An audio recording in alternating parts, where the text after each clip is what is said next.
안녕하세요. 오늘은 핵가족화와 무한 경쟁의 현대사회에서 많은 분들이 겪고 있는 우울증에 대해 깊이 알아보려고 합니다. 우울증은 개인의 정신 건강뿐만 아니라 사회 전반에 걸쳐 큰 영향을 미치는 복합적인 문제입니다. 이번 영상에서는 원인과 위험성을 살펴보고 진단과 극복 방법을 실제 사례와 함께 우울증에 좋은 음식까지 모두 다룰 예정이니 끝까지 함께 해주세요.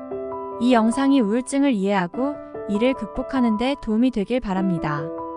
우울증은 남녀 모두에게 영향을 미치지만 성별과 나이대에 따라 발병률과 원인이 다를 수 있습니다. 일반적으로 잘 발생하는 나이대와 그 이유는 다음과 같습니다. 여성의 경우 잘 발생하는 나이대는 20대 후반에서 40대 초반입니다. 생리주기, 임신, 출산, 폐경 등의 호르몬 변화는 여성의 감정에 큰 영향을 미칩니다. 특히 산후 우울증은 출산 후 급격한 호르몬 변화와 함께 사회적, 심리적 변화로 인해 발생할 수 있습니다. 폐경기에도 호르몬 변화가 심하며 이로 인해 우울증이 발생할 가능성이 높습니다. 20대 후반에서 40대 초반의 여성은 가정과 직장 사이에서 균형을 잡으려는 사회적 기대와 압박을 자주 느낍니다. 특히 직업적인 성공, 결혼, 육아 등에서 완벽을 추구해야 한다는 사회적 기대는 스트레스와 우울증을 유발할 수 있습니다. 여성은 종종 가사와 자녀 양육에서 주된 역할을 담당하는 경우가 많아 육체적, 심리적 부담이 큽니다. 워킹맘의 경우 직장에서의 업무와 가정에서의 책임 사이에서 갈등을 겪으면서 걸릴 위험이 더 높습니다.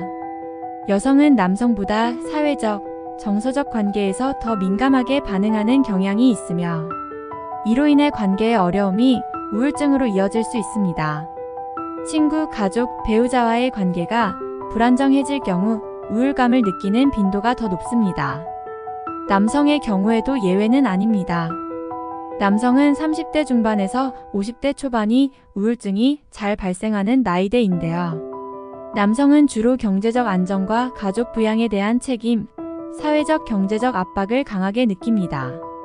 30대 중반에서 50대 초반은 경력의 성장과 성공이 중요한 시기로 직업적 성공을 이루지 못했거나 실직, 경력 정체를 경험할 경우 걸리기 쉽습니다. 중년 남성들은 종종 경력의 정체나 퇴직의 문제에 직면하며 이로 인해 자존감 저하와 함께 우울증이 발생할 수 있습니다. 사회적으로 남성은 감정을 억누르고 표현하지 않는 것이 미덕으로 여겨지는 경향이 있습니다. 이는 남성이 내면의 감정을 제대로 표현하지 못하게 만들고 심화시키는 요인이 되어 감정을 억누르다 보면 분노나 피로감으로 변질되어 우울증의 형태로 나타날 수 있습니다. 중년기에 들어서면서 남성은 자아 정체성의 혼란이나 삶의 의미를 찾는 과정에서 걸릴 수 있습니다. 이러한 시기에는 직업적, 가족적 변화와 더불어 노화에 대한 불안, 성취에 대한 회의감 등이 중년 위기, 미들라이프 크라이서스로 중년기에 접어들수록 친구나 사회적 관계에서 멀어지는 경향이 있고 이는 외로움과 고립감으로 승화할 수 있습니다. 남성과 여성 모두에게 우울증을 유발할 수 있는 몇 가지 공통적인 요인들이 있습니다. 직장, 가정, 경제적 문제에서 오는 스트레스는 남녀 모두에게 주요한 원인입니다. 어린 시절의 트라우마나 성인이 되어 겪는 사고나 폭력 경험은 성별을 떠나 우울증을 유발할 수 있습니다. 특히 팬데믹 이후 사회적 고립이나 경제적 변화로 인해 전 연령대의 남성과 여성 모두가 우울증을 겪는 비율이 증가했다는 연구 결과도 있습니다. 원인은 복잡하며 여러 심리적, 사회적, 생물학적 요인이 결합되어 작용합니다. 유전적으로도 우울증을 앓을 가능성이 높다는 연구 결과는 많이 있습니다. 뇌의 신경전달 물질 불균형이나 특정 뇌 영역의 기능 이상은 유전적으로 결정될 수 있습니다. 그러나 유전적 요인은 일부일 뿐 사회적 환경 역시 결정적인 역할을 합니다. 사회적, 환경적 요인으로 현대 사회는 경쟁, 성취, 경제적 성공에 대한 압박을 강조하며 이러한 요소는 주요 원인으로 작용할 수 있습니다. 고용 불안, 주거 문제, 가정 내 갈등, 그리고 사회적 불평등은 우울증을 촉발하는 대표적인 환경적 요인들입니다. 코로나19 팬데믹 때 많은 사람들이 직장을 잃거나 경제적 불안에 직면하면서 전 세계적으로 우울증과 불안 장애가 급증했습니다. 팬데믹이 주는 격리와 고립의 경험은 특히 사회적 관계에 의존하는 사람들에게 심각한 심리적 충격을 주었습니다. 특히 노년의 빈곤이나 외로움에서 오는 우울증은 정부가 적극적으로 대처해야 할 부분입니다. 방치한다면 차후 사회적 비용을 높여 결국에는 국가 재정에도 악영향을 끼치는 결과를 초래할 것입니다. 그리고 신체적 질병이나 호르몬 불균형도 우울증을 유발할 수 있습니다. 갑상선 문제나 만성질환, 출산 후 호르몬 변화는 중요한 생리적 원인입니다. 특히 지병을 앓고 있거나 만성 통증을 겪는 환자들은 발생 위험이 크게 높습니다. 실제로 만성 피로증후군이나 류마티스성 관절염을 앓고 있는 환자들 중 다수가 우울증을 겪는 경우가 많습니다. 이러한 신체적 고통은 일상생활의 의욕을 저하시켜 심리적 부담을 가중시킵니다. 철학적으로 보면 현대인의 삶은 소외라는 문제에 직면해 있습니다. 자본주의 사회에서의 개인주의, 타인과의 상호 연결 부족은 많은 사람들에게 심리적 불안과 외로움을 안겨줍니다. 실존주의 철학자들은 인간이 스스로 삶의 의미를 찾지 못할 때 심리적 고통에 빠질 수 있다고 보았습니다. 프랑스 철학자 장 폴 사르트르의 실존주의 사상에서 다룬 존재의 무의미와 고립감은 현대인들이 겪는 정서적 고통과 크게 닿아 있습니다. 이러한 철학적 고찰은 많은 사람들의 심리적 상태를 설명하는 데 중요한 맥락을 제공합니다. 우울증은 일상의 행복을 잠식할 뿐 아니라 신체와 정신에 광범위한 영향을 미칩니다. 그 위험성은 단순한 기분 저하를 넘어선 심각한 수준에 이를 수 있습니다. 우울증은 일상생활에 파괴를 가져옵니다. 직장, 학업, 가정생활에 직접적인 영향을 미치고 의욕 상실과 피로감은 개인이 일상적인 역할을 제대로 수행하지 못하게 만듭니다. 우울증은 신체 건강에도 영향을 미칩니다. 수면 장애, 만성 피로, 면역력 저하 등이 대표적인 증상이며 심한 경우 자살 충동까지 이르게 됩니다.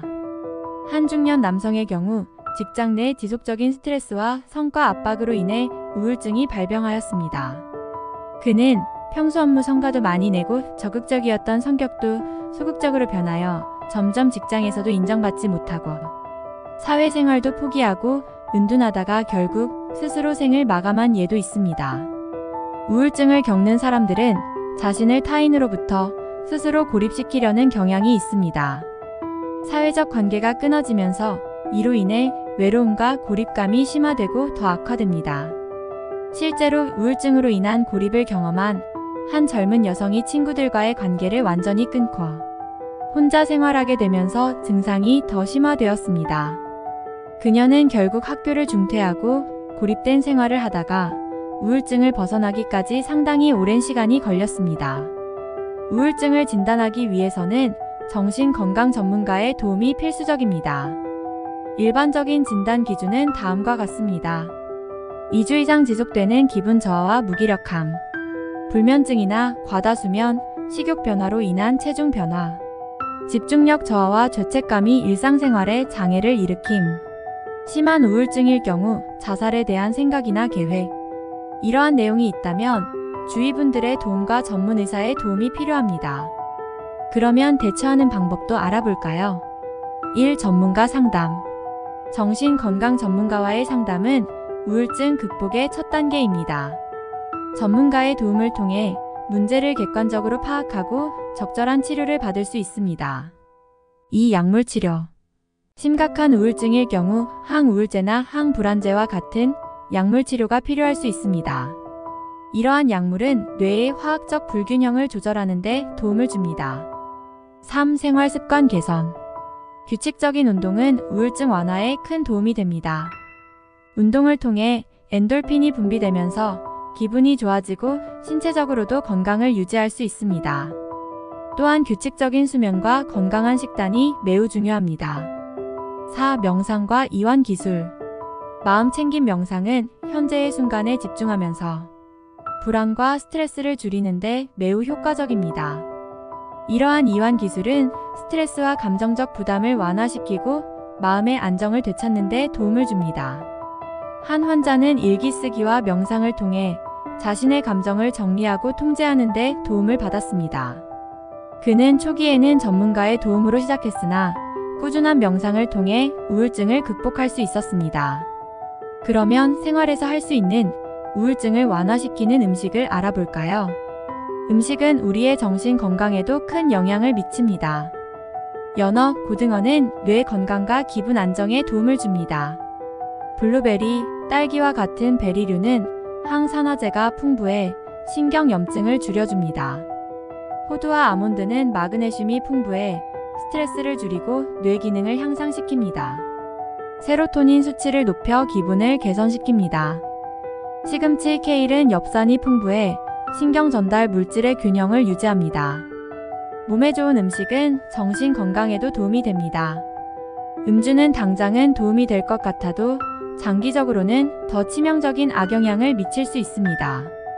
우울증을 극복한 사람들은 긍정적인 일상 습관과 가족의 지지 속에서 건강을 회복했습니다.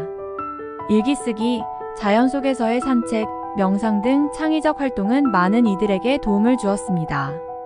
이러한 사례를 통해 우울증이 개인의 삶을 완전히 파괴할 수 있지만 적극적인 대처와 지지가 있을 때 이를 극복할 수 있음을 알 수 있습니다. 환자에게 가족이나 지인의 지원과 도움이 매우 중요한 역할을 합니다. 우울증을 겪는 사람에게 그들의 감정을 들어주고 비판하지 않고 공감해주는 것이 매우 중요합니다. 일상생활에서 작은 도움을 주는 것만으로도 큰 위로가 될 수 있습니다. 심각한 경우 전문가의 도움을 받을 수 있도록 돕는 것이 필수적입니다. 결론적으로 우울증은 개인적인 고통을 넘어서 사회 전반에 영향을 미치는 중요한 문제입니다.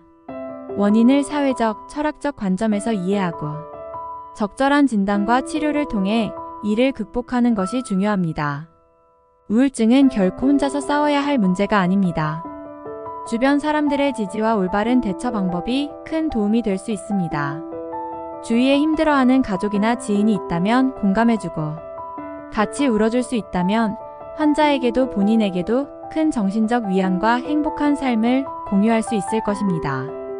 다소 우울한 내용이지만 제 채널에서 항상 강조하듯이 건강은 정신이든 육체든 아는 것부터 시작입니다. 여러분의 행복을 계속 응원하겠습니다. 감사합니다.